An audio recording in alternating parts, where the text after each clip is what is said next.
Good morning to all. Topic for today is careers in biology. तो सबसे पहले हम देखते हैं करियर्स का क्या मतलब है। करियर्स का मतलब है कि हम बायोलॉजी के सब्जेक्ट को पढ़ने के बाद हम कौन कौन से प्रोफेशंस जो हैं वो अडॉप्ट कर सकते हैं।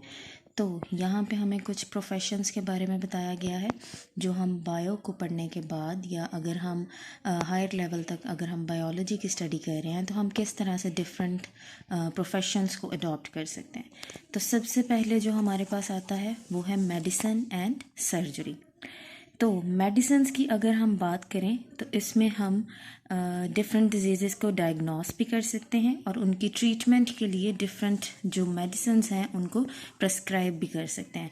तो हम इसमें बात कर सकते हैं कि हमारे पास जो फिजिशियंस होते हैं जो कि हमें डिफरेंट डिजीज़ के लिए मेडिसिन्स वगैरह सजेस्ट करते हैं, प्रेस्क्राइब करते हैं, वो जो है वो रिलेटेड हैं इस फील्ड से जिसको हम मेडिसिन बोलते हैं। उनको हम अपनी लैंग्वेज में हम उनको फिजिशियंस का नाम भी देते हैं। सर्जरी में हम देखते हैं सर्जन्स के बारे में।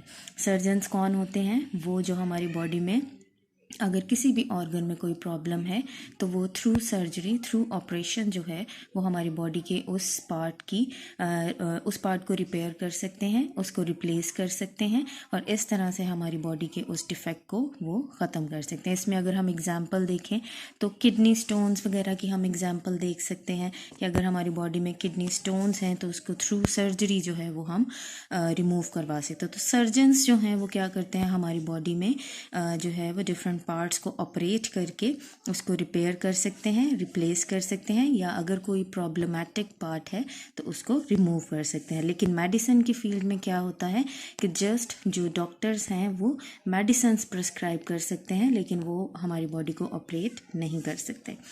अब इस फील्ड को हम कब अडॉप्ट कर सकते हैं एज अ प्रोफेशन?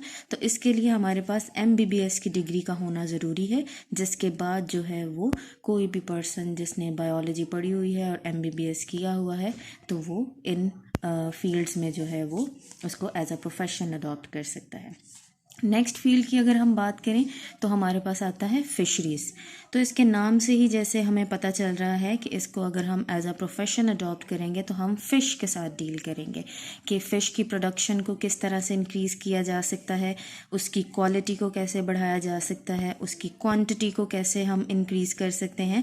तो इस तरह से हम फ़िश फार्म्स के बारे में इस फील्ड में पढ़ते हैं और इसको एज अ प्रोफेशन जो है वो अडॉप्ट कर सकते हैं। तो इस फील्ड को अडॉप्ट करने के लिए हमारे पास बैचलर्स और मास्टर्स डिग्री का होना लाजमी है। बैचलर्स का मतलब होता है कि BSc लेवल तक हमने पढ़ा हुआ हो और मास्टर लेवल का मतलब है MSc लेवल तक जो है वो हमारी स्टडीज़ कंप्लीट हो। तो उसके बाद जो है हम फिशरीज़ को एज अ प्रोफेशन अडॉप्ट कर सकते हैं। नेक्स्ट जो फील्ड है हमारे पास वो है एग्रीकल्चर। इसके नाम से भी जैसे हमें पता चल रहा है कि इसमें हम जो है इसको भी एज अ प्रोफेशन अडॉप्ट कर सकते हैं और इसमें हम फूड क्रॉप्स जो हैं उनकी प्रोडक्शन के बारे में हम देखते हैं कि हम किस तरह से क्रॉप्स को ग्रो करवा सकते हैं अपनी बेटरमेंट के लिए, ताकि उसको हम एज अ प्रोफेशन अगर अडॉप्ट कर रहे हैं तो हम प्रॉफिट गेन कर सकें। तो इस प्रोफेशन को भी अडॉप्ट करने के लिए हमारे पास जो है वो हायर सेकेंडरी एजुकेशन का होना लाजमी है। मतलब हम FSc लेवल के बाद भी हम इस प्रोफेशन को अडॉप्ट कर सकते हैं और इसमें हम फूड क्रॉप्स के साथ साथ हम एनिमल प्रोडक्शन जो है उसको भी जो है वो एज अ प्रोफेशन अडॉप्ट कर सकते हैं कि किस तरह हम एनिमल्स की प्रोडक्शन को इंक्रीज़ कर सकते हैं और कैसे उनकी ब्रीडिंग कर सकते हैं और उसको एज अ प्रोफेशन अडॉप्ट करके हम अर्निंग कर सकते हैं। नेक्स्ट जो है वो है हमारे पास एनिमल हस्बेंड्री। तो इसके नाम से भी हमें जैसे पता चल रहा है कि हम एनिमल्स के साथ डील करेंगे, हम डोमेस्टिक एनिमल्स जो हैं उनके साथ डील करेंगे। डोमेस्टिक का मतलब होता है घरेलू एनिमल्स, जैसे कैटल, शीप वगैरह हैं। तो किस तरह से हम कैटल और शीप जो है उनकी प्रोडक्शन या और भी जो डोमेस्टिक एनिमल्स हैं उनकी प्रोडक्शन को किस तरह से हम इंक्रीज़ कर सकते हैं, क्या हमें प्रिकॉशंस की ज़रूरत है अगर हम इस प्रोफेशन को एज अ जो है वो अर्निंग इस्तेमाल कर रहे हैं तो हम किस तरह से जो है वो उनकी प्रोडक्शन को इंक्रीज़ कर सकते हैं। तो इसमें भी हमारे पास हायर सेकेंडरी एजुकेशन की डिग्री होनी चाहिए, उसके बाद हम इसको एज अ प्रोफेशन अडॉप्ट कर सकते हैं। नेक्स्ट जो है वो हमारे पास है फार्मिंग। तो फार्मिंग में भी डिफरेंट फार्म्स के बारे में हम स्टडी करेंगे कि किस तरह से हैं हम डिफरेंट फार्म्स जो हैं उनको एज अ प्रोफेशन अडॉप्ट कर सकते हैं। हम फिश फार्म बना सकते हैं, हम पोल्ट्री फार्म बना सकते हैं, हम फ्रूट फार्म्स बना सकते हैं।